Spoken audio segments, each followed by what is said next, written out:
Imagínate a alguien que ha estado en el frente, que vio a amigos morir, cuerpos por todas partes, explosiones, ordenes, muertes sin aviso.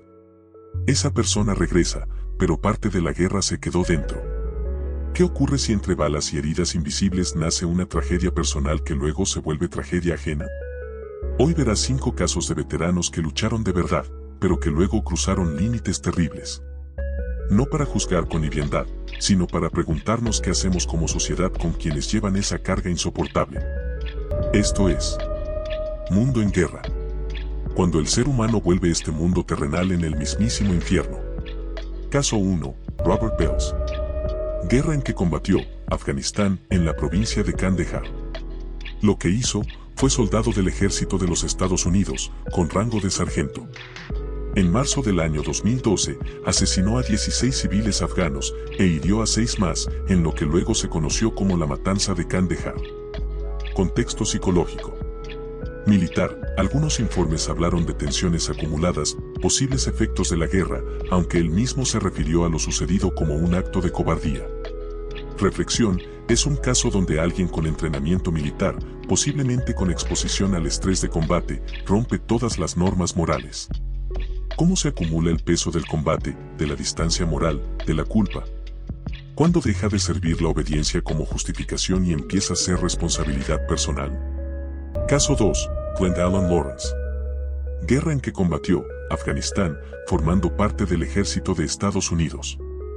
Lo que hizo, como teniente primero, ordenó que sus soldados dispararan contra unos civiles afganos que estaban en una motocicleta, alegando sospechas de insurgencia.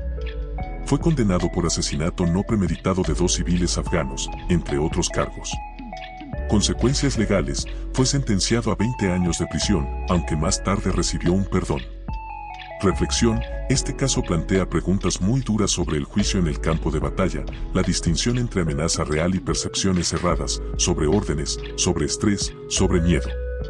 Si estuvieras tú en su situación, ¿cómo decidirías cuándo abrir fuego si crees que tu vida o la vida de tus soldados está en riesgo? Caso 3. Manuel Manny Babbitt. Guerra en que combatió, Vietnam. Estuvo en la Marina de los Estados Unidos y participó en combate. Fue herido en la batalla de Quezón. Lo que hizo, tras regresar de la guerra su vida fue problemática.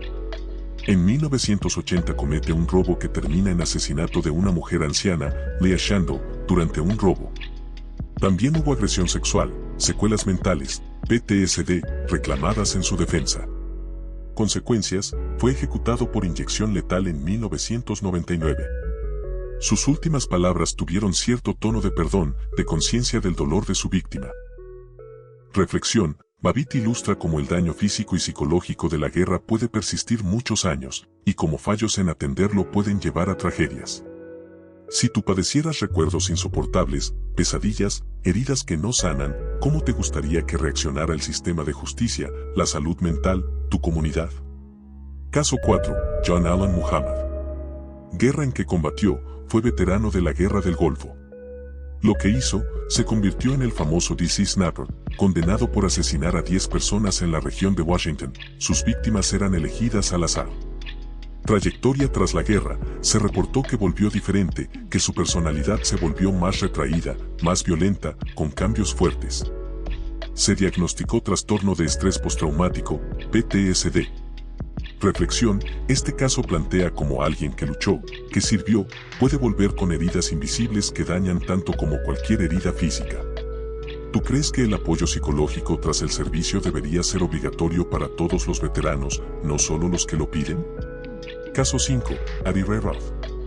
Guerra en que combatió, era Marine, US Marine Corps, con servicio en nombre de Estados Unidos. No siempre se señalan misiones específicas como guerra directa, pero su entrenamiento, su vida militar lo marcan. Lo que hizo, en 2014 asesinó a Chris Kao, el famoso francotirador Navy SEAL, y a otra persona, Cody. El crimen ocurrió después de que Kao estuviera ayudando a veteranos con problemas de readaptación. Rose padecía enfermedades mentales diagnosticadas. Consecuencias legales, fue condenado y está en prisión. Su caso es usado a menudo como ejemplo de la combinación de servicio militar, trauma psicológico, fama y ruptura extrema. Reflexión. ¿Qué tan difícil es separar al héroe de la víctima que se vuelve agresor cuando el daño interno no se ve? ¿Cómo afecta que alguien haya sido admirado, que tenga público, que haya expectativas sociales grandes? Estos 5 casos tienen en común: combate real, todos fueron expuestos directamente al horror de la guerra, o al menos desplegados en zonas de combate. Violaciones morales extremas, asesinatos, masacres, violencia grave. Presencia de trauma psicológico en varios casos, PTSD, heridos, heridas invisibles. Fallos del sistema, muchos de estos veteranos no fueron atendidos adecuadamente, no obtuvieron apoyo psicológico suficiente, la sociedad muchas veces ignoró señales de alarma. Si tú fueras un veterano que regresa de guerra con recuerdos terribles, ¿qué esperanzas tendrías de ser escuchado, ayudado, no juzgado? ¿Tú crees que los sistemas legales deberían tener reglas especiales para veteranos con trauma psicológico comprobado? ¿Cuál es la responsabilidad de la sociedad, la comunidad, los gobiernos, en prevenir que veteranos en peligro lleguen a cometer actos extremos? ¿Hasta qué punto el hecho de haber combatido justifica que alguien sienta que ya no tiene límite moral?